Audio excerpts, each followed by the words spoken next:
Hi, folks. Welcome to the Business of Machining, episode, I think, 7. Yeah, I think it is. Yeah, someone said we should introduce ourselves. So my name is John.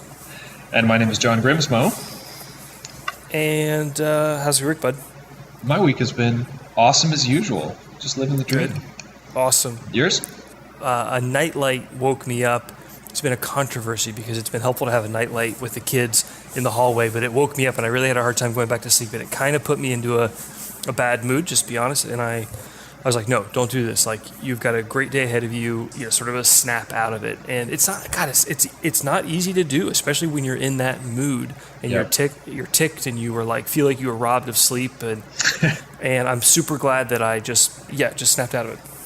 That's really funny because I don't know what it is, but the past 2 weeks, I've had those nights where I'm literally laying in bed for 3 hours from 2 to 5 a.m. And I'm like, do I just get up? Do I get to work? Do I do something? Or do I try to go back to sleep? Or do I just sit here and think and go on my phone or watch a movie? Or like, what am I going to do? I can't fall asleep again. But luckily, I get a lot of thinking time done, a lot of planning during those times. So that's good. For some reason, my allergies to Eric's dog have really kicked up the past few weeks. Oh, no. Apparently, like, the dog's a year old, so it's like shedding more than normal. And then it's going to stop shedding later. It's like a Labradoodle.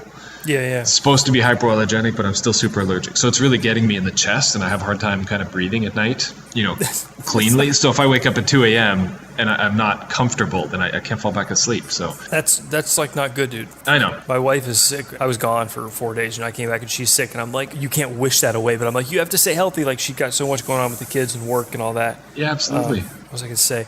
You were going to say that you've been traveling, and you're going to tell us all about it. So I went to California.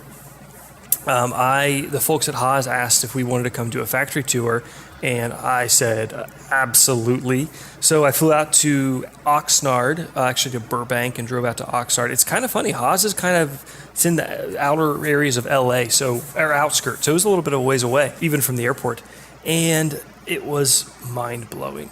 I mean, when you think about, and we filmed a factory tour, the video's up on the channel, but a over 1 million square foot facility, actually I think it's more, almost like double that if you consider the outdoor storage for their castings, that puts out something like multiple dozens of machines every day. It's amazing. And, people can say what they want about Haas being, to me, it's still phenomenal machines. People can say, like Amish was ragging on, because he was just at the DMG Mori open house in Germany, which I think it all looks like, a surgical suite inside. But I got to say, Haas has their stuff down. I don't want to ramble too long because the video tells the story better, but think about all the processes in place to receive these castings, machine them, assemble them, quality control, check them, put in the electronics, put in the tool changers. And I think they had something like 250 or 275 vertical and horizontal machining centers. So the coolant management for those, every 100 feet there was another one of those vending machines with packs of inserts and packs of Renishaw probes. I mean, it's just mind-blowing. It's fantastic. I'm jealous. It's amazing. It was cool. Haas was awesome. I think for me personally, the bigger lesson and takeaway that's going to affect me today was touring a place called Pearson Workholding, which is a kind of a guy like you and me. Jay Pearson, he is, I think he's a little bit older than us. He grew up, his dad was a sheet metal guy, so he kind of grew up in the industry, but not really. So kind of a self-taught machinist, started with a machine in his garage and has built this company that has sort of two products, a vacuum plate and a mini pallet, interchangeable pallet system, which is also air activated. And his products are super dialed in. They're really nice. But what blew me away, and I appreciated Jay, he let us film there as well, is the lean stuff. He does lean better than anyone I've ever seen it by far. And again, the video will tell the story better than me rambling on a podcast, but he had Kanban cards when they get low on inventory. Anybody can see, we only have 6 boxes left, pull the card. The card goes in the order bin. The order gets placed at U-line for this product number. We order this many. That's estimated to last us this long. And then the card goes back on the rack. And then they had ways to schedule the machines. They've got 4 or 6 mills and 2 lathes. And they're all run by basically 1.5 people. He's got automatic parts loaders. He's got inventory systems. I mean, it was phenomenal. That's amazing. And he looked at me and he said, there were 2 days last year where I got really stressed. And I'm like, oh my God, that's like twice a week for me. Yeah. So I'm excited. We'll get that video edited up, and you definitely need to watch it. And I'm already excited to roll some of that stuff out here. Oh man, I can't wait to see it. That's awesome. Yeah, I've been a big fan of their stuff for a couple of years now. I've never used it, but I see them online. It doesn't even matter. Forget about what they make. Could have been ballet slippers. The process is there. And he said it best. I've always said this thing like, nobody works for me. You work for the company. I work for the company. And he said it best, only he says it, we all work for the process. The process is the boss. Yep. And they have this chart with all their products, and when things get low, anybody can go ahead and make that change, and that adjusts the workflow and what's going to happen on the machines, and they just aren't. And he was so cool about it, because I think sometimes people think that stressed and busy equals success, and he has this it's like Southern California, but not in a, like, I'm going to go surf all day, in a, like, hey, I'm not stressed because the process is the boss, and the process knows where we're at, and we have products to ship and orders, and it was made me want to just smile. I love it. Now I want to go on more factory tours. So, what are you up to this week? Anything you want to talk about? I came up with a new way to fixture the Tormach plates that we're making, like full-size fixture plates. So it's pretty creative in that it'll make them 2 operations instead of 3, and actually create better tolerances. So I just cut a bunch of parts to make that fixture, finished them last night. So after we get off this call, I got to go get that thing humming. I've got one coming back from Anodize that was a QC part. That's a funny thing, like, part of me wanted to go for it because I already sent a small block to Anodize to get tested for sizing, and then I made the first 440 fixture, and I was like, no, just make one and send it to them. It'll cost you, whatever, $100 for shipping and Anodize on a one-off, but I'd much rather get one back and know it was done right than send them 5 or 10 and either have to sell them as blems or throw them away or whatever. Yep, absolutely. Yeah, it should be good to see. Yeah, so I'm excited for that.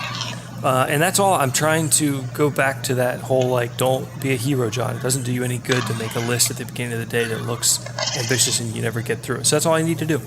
Yep. How about you? What's going on today? Or how was your week? Week was awesome. Man, we are getting into such a flow of production. I'm mind blown. Oh, yeah? For the past year, I'd say we've probably averaged 2 to 4 knives a week, which is not great. Yeah. Some really good weeks, some nothing weeks, and we're just not great. Why? Because you think you can do better? Because you don't think that's sustainable for numbers? What makes you say not great? Because I know we can do better, and it's not sustainable with the numbers, not with this show. Okay, got it. But Eric's been finishing this entire week. He did 3 knives on Monday, 3 knives on Tuesday, 4 knives on Wednesday. And yesterday we were basically chatting and having meetings and had the accountant come over, and it was a slow day, and he still almost finished 4 knives. Wow. A day. So that was 3, 3, 4, 4, so 14? Yeah. That's so awesome. The thought of 20 knives a week consistently is visible now. Yep. And it's good gracious, this is what we've been working for this entire time, buying these big machines and having a shop and actually getting processes down so that we can get products out the door. It's so amazing to actually be here. Is 20? Is that that makes you happy? That number, is that the sustainable number, or is it one? Do you need more than that? That would be very, very good for us. Okay, got it. Yeah. I just want to make sure. It's something I've been thinking about a lot too, as an entrepreneur, is making sure I don't get too greedy. Because people keep asking me this, what is your goal? And I'm like, I don't really have a goal in that sense, but it goes back to that you make your own happiness. So I guess if you get to 20, are you going to want to all of a sudden get to 30 or 40? I don't know. It's a good point. But having a goal, it gives you a roadmap to go somewhere. Otherwise, Eric and I can just come in and play and process and not really produce. But now that we're actually seeing the possibility of getting to and even achieving 20 a week soon, it's empowering and it's exciting and things are going smoothly. And we've got 200 more knives to get done that we owe people. And the sooner that happens, the happier everybody's going to be. And, everybody loves seeing pictures online where we're posting several a day. And think about that. If you got to 20, you're not at 20 yet, right? But if you got to 20, that's 10 weeks. That's 2.5 months. That all of a sudden sounds phenomenal. Yeah, exactly. Yeah. Holy cow. Good for you, man. Thanks. What are you learning now that you're bumping up tool wear, fixtures, flow? I'm learning that I've been ahead of Eric in parts. Like there's stacks of handles and blades and everything ready, and he's catching up real fast. Really? I'm starting to get worried. Because that was your concern last week, was his. Oh, is it because you're grinding on the Mori and thus you don't have to spend as much time finishing? Correct. That's phenomenal, dude. Yeah. Holy cow. And That's awesome. So the grinding wheel I have right now is a 200 grit, but apparently it's all wrong. Linda at MESCO Tools, they're in California. They're like a distributor. She just ordered me up a 500 grit beauty of a wheel that she said is going to cut like crazy and it's going to impress you at the finish. So I'm like, let's do it. I'm sold. But that's so funny because if you were burning at 200, I know you could burn with any grit, but you wouldn't think 500 is a pretty fine. It is. But she said the composition of the wheel is all wrong and the new one's just going to be perfect. So 3 to 4 weeks delivery on that guy. Can't wait to see it. 3 to 4 weeks? Yeah, it's got to be custom made. Oh, that's annoying. I know. Holy but cow. I've got this process down pat. It got Eric down from like 45 minutes down to maybe 20 minutes of sanding work afterwards. So that's awesome. So when we were at Pearson, Jay said, "Hey, I get all my stuff Blanchard ground like next door. Do you want to go see?" And I was like, "Yes." So we also got to, and they let us film. Nice. So we got to film this small grinding shop. I don't mean to say small, but phenomenal. They had 6 Blanchard grinders. They had double disc. They had ID, OD, centerless. I was like in hog heaven because it's something I'm just so fascinated with. Yeah, I think you mentioned in one of the early podcasts that you'd stay up all night looking at Blanchard grinders. I'm not getting a Blanchard grinder. And I'm still not, but they're so freaking cool. But one of the things I learned is, because I asked, I was like, how often do you change the, I don't know what you call them, they're like inserts, because they don't have wheels, they have these big chunky, they're square, they're a rectangle, but one of the long edges is conical. This is like a face mill? The whole thing, okay, so think of a Blanchard having like a giant face mill, right. But instead of inserts, each area where there would be an insert has one of these little grinding chunks. Okay. And so I think it would have maybe 4 or 6 or 8, I forget. And I was like, so how often do you change them? Thinking he was going to say like, 6 months or, a year or whatever. And knowing that they're also a shop that runs these machines every day. And he was like, just depends on the material, whether it's Invar or titanium or aluminum or steel. But, sometimes it's once a day, sometimes it's every 2 days. Huh. These each must weigh like 5 pounds. Whoa. And I learned it's because unlike like surface grinding, or I assume what you're doing where you have a really glued or bonded material and you only dress it to kind of freshen it up or true it up or expose a little bit more. Blanchard, you trade way less, I may not be using the right terms, but it's way less glued together. So basically the material is coming off all the time, which is why they can grind so aggressively because they never load up. Isn't that cool? Yeah, it's awesome. Double disc is something we use for our stuff. We get it done somewhere else. You get it sent out, yeah. Yeah. That was cool. I wish I didn't. I don't think I was running. Maybe I was running the camera then. But you want to describe it to folks if they don't know? Yeah, sure. Double disc grinding. I have been to a shop where they explained it to us and they showed us how it's done. When I show people in person, I put my hands up side to side and I kind of switch them back and forth. And like the part goes between where your hands are. They're the 2 grinding wheels. The part gets kind of shoved in and out between these 2 circular grinding wheels that are getting both sides of the part at the exact same time, making the parts perfectly flat, and they can dial in the thickness to within tenths. Crazy, right? And leave a pretty good finish. You still get a swirly pattern on it. So oftentimes after double disc, which makes them flat and parallel, then our parts sometimes go into lapping, which will make one or both sides beautiful. Same place lapping for you? They send out to a local place. Interesting. So they don't do it in-house. But. Yeah, right. The cool thing I thought about their double disc grinders were the fixtures, because like you were saying, it's a sandwich. You got 2 pieces of bread that are your grinding wheels, and then the meat goes in the middle. But they had these basically these arms. They look like giant shifter arms, like on a stick shift, that moves the part in and out of the wheel. You do it by hand. But they have all these different sizes and fixtures to hold the part. Yeah, because each part has to have its own basically water jet or laser whatever cut fixture. Awesome. What are you trying to do today? What's the goal? Today, I'm making bearings on the lathe. So I'm turning Delrin rods, and I'm milling the ball holes into them. So that's awesome. Eric yelled at me and told me that we have like 2 knives left, so I gotta make a lot more, which is good. So are you doing Kanban inventory cards on stuff like that? No, but we're really starting to track and manage our inventory. I've got these little Ziploc bags, so I'll put like a minimum quantity in the Ziploc bag, and the second you open that up, somebody's got to make more or order more or whatever it is. Got it. Perfect. Yeah, because he had what did he call it? Breadcrumbs. So that was the term. I guess that's the clean term for there's more of these stored elsewhere, like back on the inventory rack. Huh. Like follow the breadcrumbs. And it's funny because I cannot emphasize how much I'm not interested in the BS lean. Like I'm more focused on being lean than I am on making a profit or making a product. But I got to tell you, it is impressive when you see things like they had dedicated Kaizen foam setup mats that they would bring out when they brought up certain parts. Yep. So when they assembled something, they grabbed that Kaizen foam with all the tools in it. And yes, it means that you've purchased 4 extra wrenches that are all duplicative because there's one in each product. Who cares? They're like $7 a piece or something, you know? Yeah, that's amazing. Did you make your go, no go gauge for... No, I haven't, but we talked about it here. I mentioned to Eric and my father-in-law that you and I talked about it, and I'm like, yeah, this is something we really got to do for every process. Like even have a perfect part that's just like zip tied to this go no gauge thing, so you can like visually inspect and make sure that this is the standard, hold the standard, you know. Mm-hmm. That's a word I'm starting to really like, process. How's it working out with your father-in-law? It's working out super great. I haven't actually announced it on like Instagram or YouTube yet, and I should probably do that. No, but he's been here for 5 or 6 weeks now, and oh my God, such a just amazing. The value add that he's adding to the business. I mean, if we had hired like an 18-year-old kid off the street who will just do what we tell him to do, it would have been okay.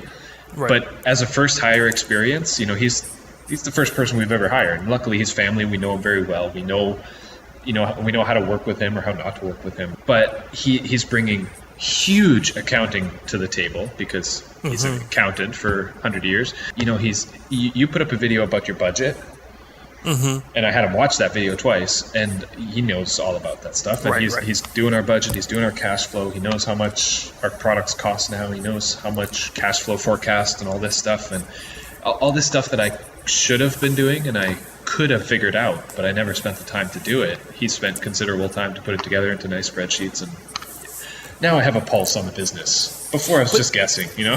Right. No, and that's important, but I got to think you feel, because I think you mentioned he may have a finite period of time at Grimsmo Knives, but like I've got to think it's helped you understand how you'd want to hire going forward, right? Absolutely. It's been such a wonderful experience. Now we have more knowledge about what the next guy is going to not look like, but how he's going to interact with the business and what kind of person we're looking for, and, you know, what kind of skills they should bring to the table, because we can train what we need here, but if somebody can bring some experience or skills to the table, that's a huge asset.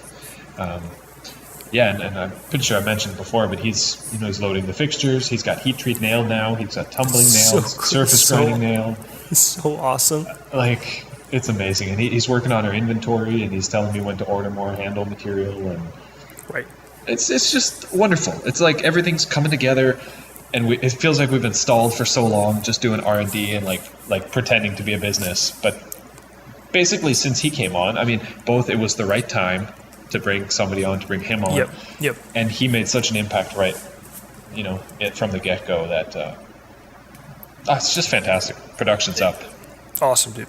I was talking to one of the other Insta machinists. I don't want to name him because I don't want him to, well, I didn't say I was going to share this, but he was talking about really feeling like he needs to hire somebody. And I'm like, dude, if you need to hire somebody, if you feel that pressure now, then you need to hire somebody right now, because what you really need to be doing is thinking 3-6 months out, because that person may not work out, or it may take time to get them trained up, and you're going to learn so much when it's your first hire. And I really believe you got to do this on a trial basis, because the person, it's not fair to you, to that person, or to the business to just all of a sudden force somebody in there. Like, what if your father-in-law didn't work out, or what if the person didn't? So have somebody come in part-time or as an internship or a trial. And even if that person is working full-time, say, okay, then for me, I would just say, let's come in nights and weekends, or take a couple of days off work and come in. But don't just, I think that's so critical to get a test run. Right. Don't just jump in and hope it's all going to work out. Right. You know, Eric and I each have our own jobs, and we've worked together now for 5 years, so we know how each other works. But having my father-in-law here, there were times when he was, standing around and asking me what to do. He's a go-getter, but I'm like, I'm busy. I don't know what to suggest clean. I already did. Right. Like, right. Now that he's been here for a couple of weeks, he knows what to do. I don't have to tell him to do stuff as much. He's busy. He's got his own jobs. It's, it's less work for me to manage him. And when somebody else comes on, it's going to be the same thing over again. But it's not. You're going to watch that video from Pearson and you're going to realize why. I could go work for Jay Pearson tomorrow, and within 20 minutes, I would know what to do. Awesome. Because I would walk through the inventory racks and I would instantly see what needs to happen. You're going to blow your mind. I can't wait. Next to the inventory on the rack that's unassembled, they have a QR code. When you scan that QR code, a unlisted private YouTube video comes up showing you how to assemble it. That's what Paul Akers does at Fast Cap. Yeah, he's this guy. Jay was super into Paul. Although we also agreed that Paul can be somebody that you want to punch. And I was like, yes, like this is phenomenal because it's what you just said. It means when somebody comes on, I don't need to explain to them where things are and why we do things. And you got to be really careful you don't strip this or put Loctite on this screw and not this screw. Or oh my gosh, it was just perfect. That all needs to be laid out in a process manual. Yeah, Eric and Barry and I, we've been talking about that all week. After watching Paul's latest factory tour video, with the QR code to the video and all that. And I've been reading this amazing book called the E-Myth Revisited. Oh yeah. Have you read it? I think I read it too long ago. And it's funny. Me too. I got to reread it. Like I read it, somebody gave it to me 5-6 years ago, and I read 2/3 of it, and then I stopped, and I was like, this isn't for me. It's whatever.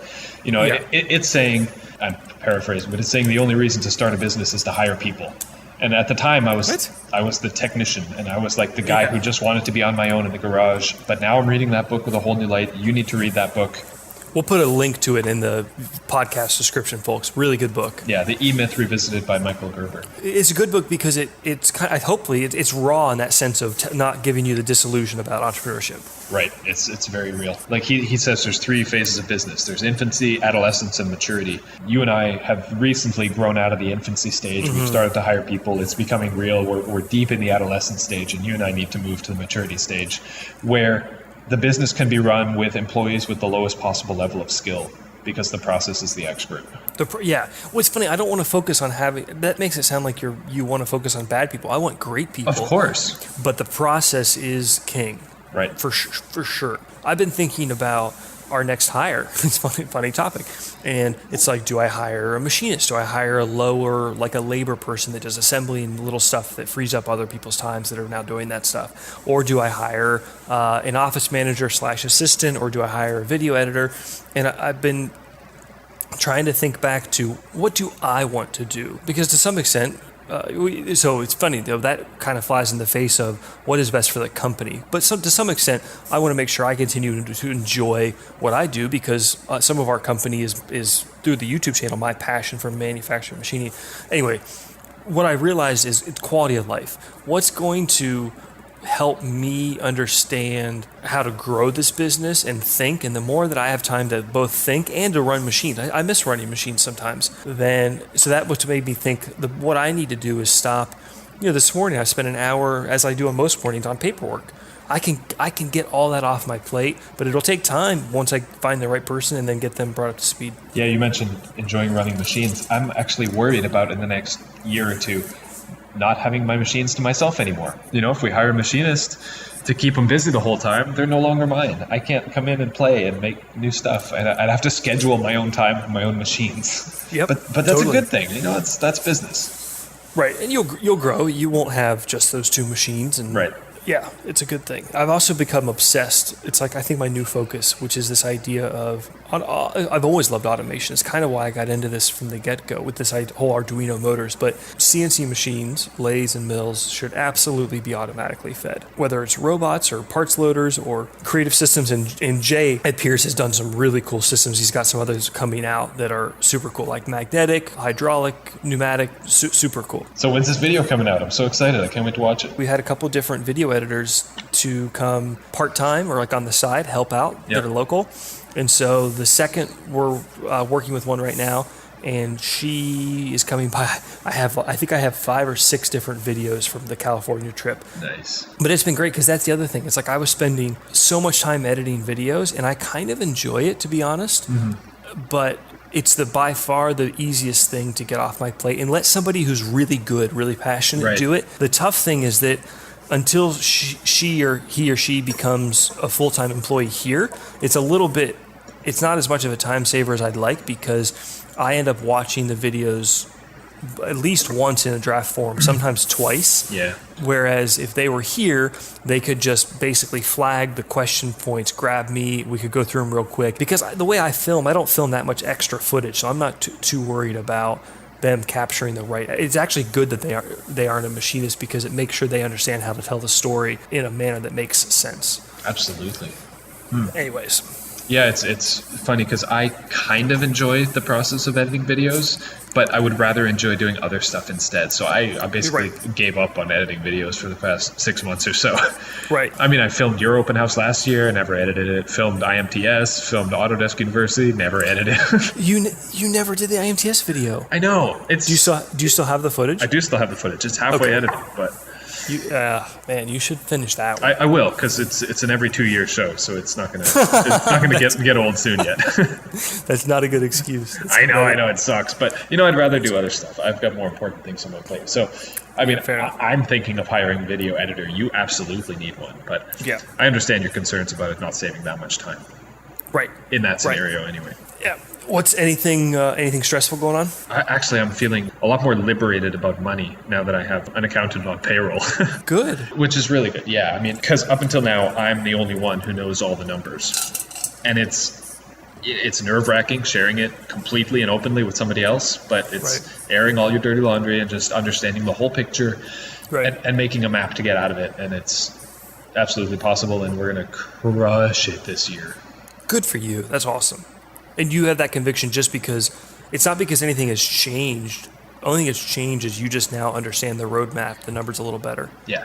I just have a better pulse on it, better perspective, and better mindset about the whole thing. And the fact that production's upping too, it looks like it's actually going to work out, It's funny. Somebody in the comments on the budget video that we did was like, what you said isn't net income. It's actually, some other technical accounting term. And I just wrote back and I was like, I was nice, but you are exactly why I don't like some accountants. you are getting confused with EBITDA and depreciation and net operating profit less accumulated taxes or stuff. Like, no, this is not, we are not doing hardcore accounting reconciliations here or variance reporting. We are understanding a cash flow forecast. Simple.